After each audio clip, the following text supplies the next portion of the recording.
Hello and welcome to Time Edu. This is our lecture 2.16 on effects of dielectrics on various parameters.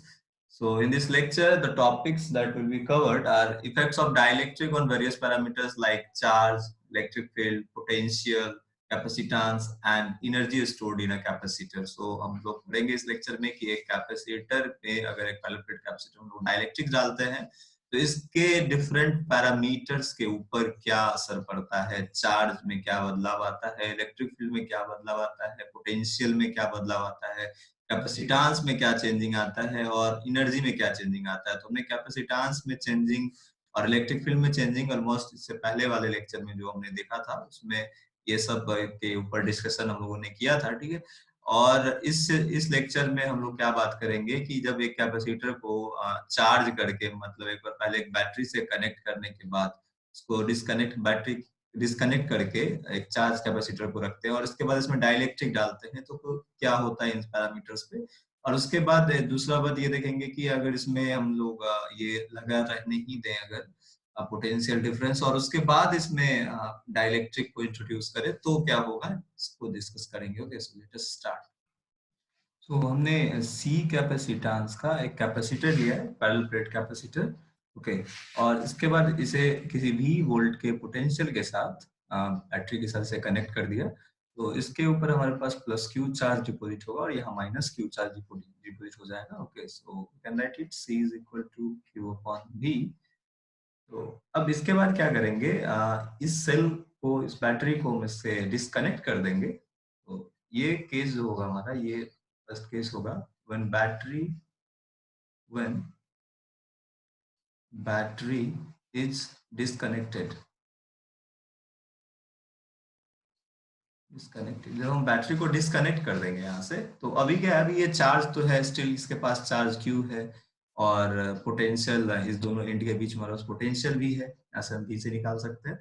अब देखो पहले जब ये charge यहाँ पे पहले से जब खाली था, यहाँ जब हमने कोई डाइलेक्ट्रिक नहीं डाला था, जब इसके अंदर में कोई डाइलेक्ट्रिक नहीं था तो इसके रीजन में इलेक्ट्रिक फील्ड को हम ई नॉट से रिप्रेजेंट करेंगे और कैपेसिटेंस को सपोज हमने कहा सी नॉट और चार्ज इसके पास मान लो Q naught minus Q naught और पोटेंशियल वी नॉट। ओके, तो इलेक्ट्रिक फील्ड आपको पता है कि इलेक्ट्रिक फील्ड यहाँ पे क्या हो जाएगा, इलेक्ट्रिक फील्ड मान लो अगर इसके अंदर इसका एरिया ए है और डिस्टेंस दोनों प्लेट के बीच का डी है तो हम लिख सकते हैं एप्सिलॉन नॉट ए बाय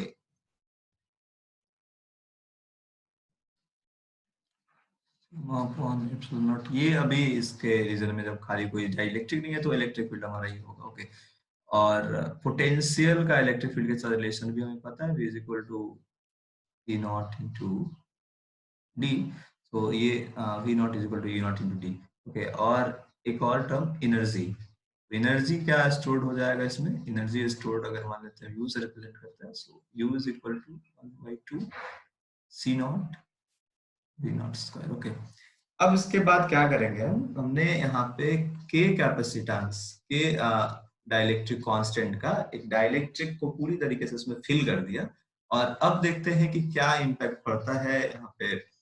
सबसे पहले इलेक्ट्रिक फील्ड में देखेंगे क्या इम्पैक्ट पड़ेगा। तो पता है जब इलेक्ट्रिक फील्ड कोई इसमें नहीं था, कोई भी जब रीजन एयर था तो हमारे पास इलेक्ट्रिक फील्ड डी नॉट है और जैसे ही हमने यहाँ पे क्या किया, मीडियम को चेंज किया तो जितना टाइम्स मीडियम का डाइलेक्ट्रिक कांस्टेंट होगा उतना टाइम्स रिड्यूस हो जाएगा हमारा electric field. So electric field becomes E naught by K. So this is what electric field becomes. तो इलेक्ट्रिक फील्ड पे क्या है प्रभाव पड़ेगा, यहाँ पे सबसे पहले इलेक्ट्रिक फील्ड देखेंगे।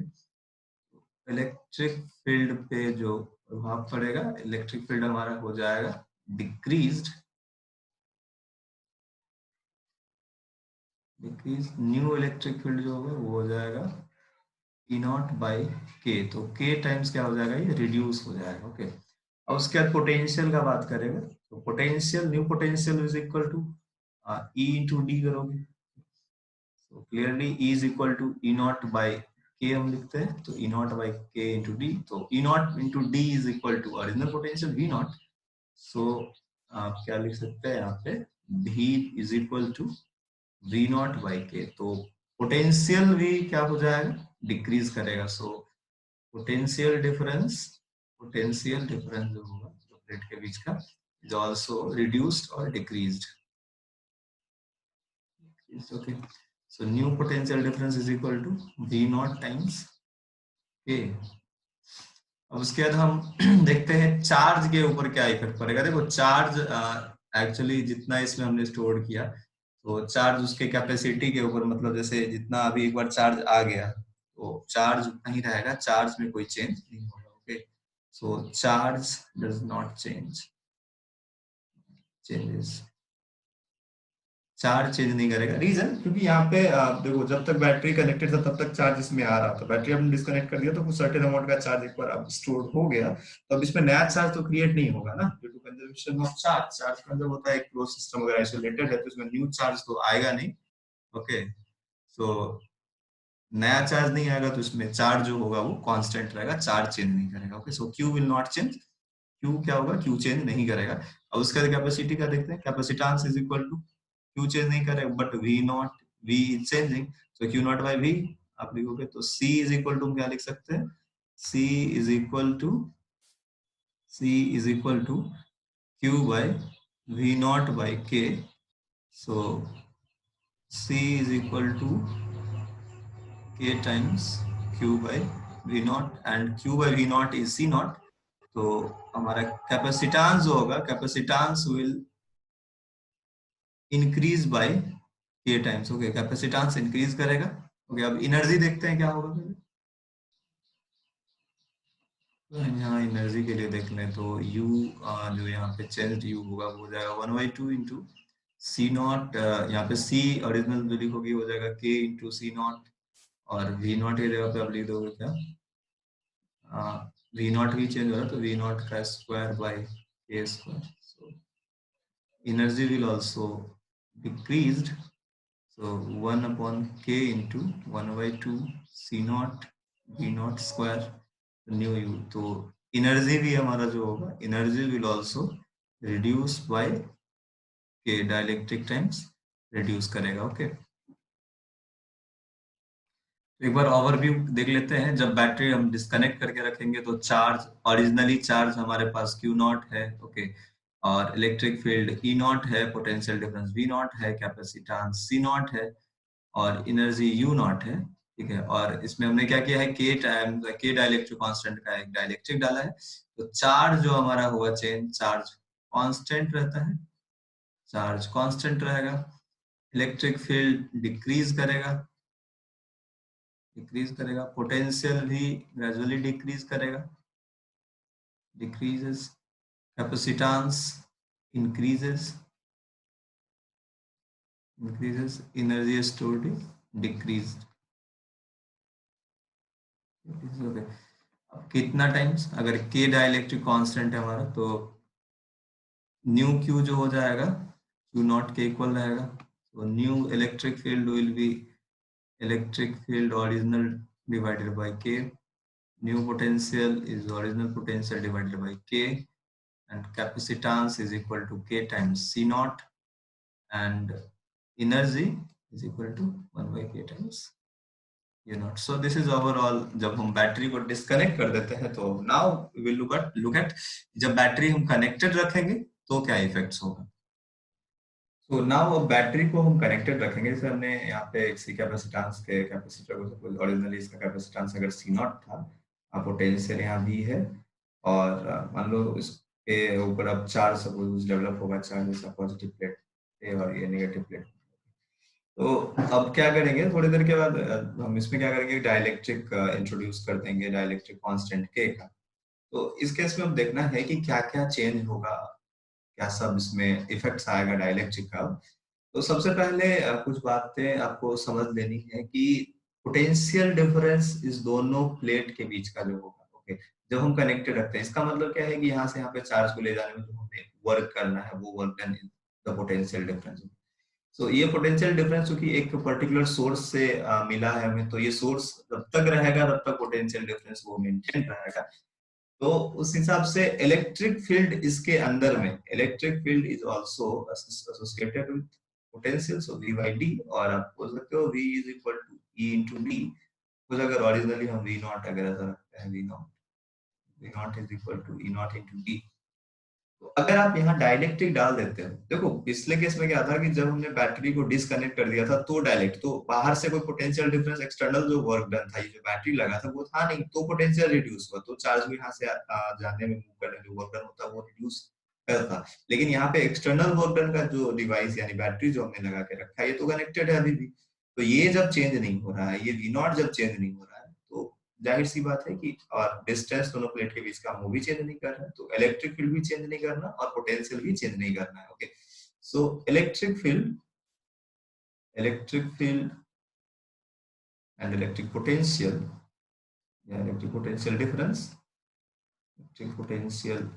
Difference will not change. Okay, so will not changes, ये दोनों यहाँ पे चेंज नहीं करेगा, पहले जो है वही रह जाएगा। ओके, तो इलेक्ट्रिक फील्ड चेंज नहीं करेगा, पोटेंशियल चेंज नहीं करेगा। अब देखो चार्ज पे क्या इफेक्ट पड़ेगा, चार्ज के ऊपर इफेक्ट पड़ेगा। अगर यहाँ पे चार्ज क्यू था, अभी खाली रीजन था, मतलब एयर था, तो चार्ज यहाँ पे इतना, सपोज इस बीच में इतना, इसके ऊपर इतना चार्ज स्टोर हो पाया, तो अभी यहाँ पे चार्ज का इसके प्लेट के ऊपर स्टोर करने का एक अपना लिमिट है कि जब तक एयर का ब्रेकडाउन ना हो जाए तब तक चार्ज इसके ऊपर स्टोर होता जाएगा।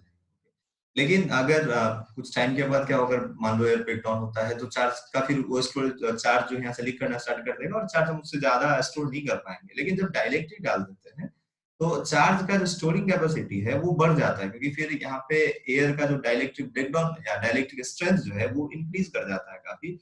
तो इस वजह से क्या होता है कि हम चार्ज को ज्यादा स्टोर कर पाएंगे। तो ये जो अभी कंटिन्यूअस पोटेंशियल जो कनेक्टेड है, तो इस पे चार्ज क्या होगा, एक्यूमुलेट करता जाएगा। तो जितना टाइम आपका कैपेसिटेंस का, कैपेसिटर का, ये जो हमने डाइलेक्ट्रिक डाला है उसका जो डाइलेक्ट्रिक कांस्टेंट है, जितना टाइम होगा उतना टाइम चार्ज भी हमारा इंक्रीज करेगा। सो चार्ज विल इंक्रीज,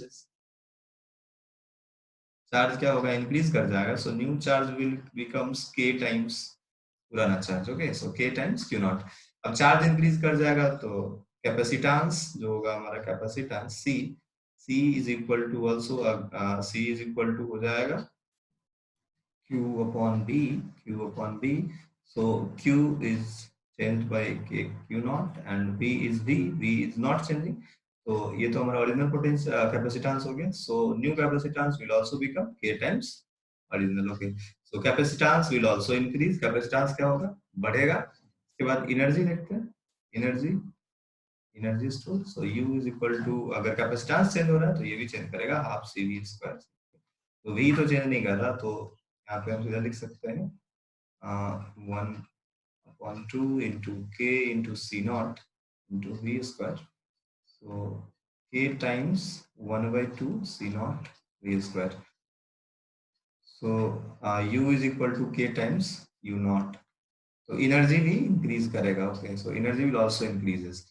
तो ओवरऑल हम यहाँ पे देखें तो चार्ज चेंज करता है, चार्ज यानी इंक्रीज कर रहा है हमारा, charge will increases, so Q is equal to K into Q naught.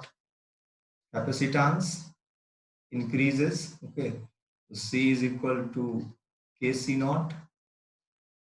उसके बाद एनर्जी क्या हो रहा है, potential energy stored is increasing, so U is equal to K into U naught.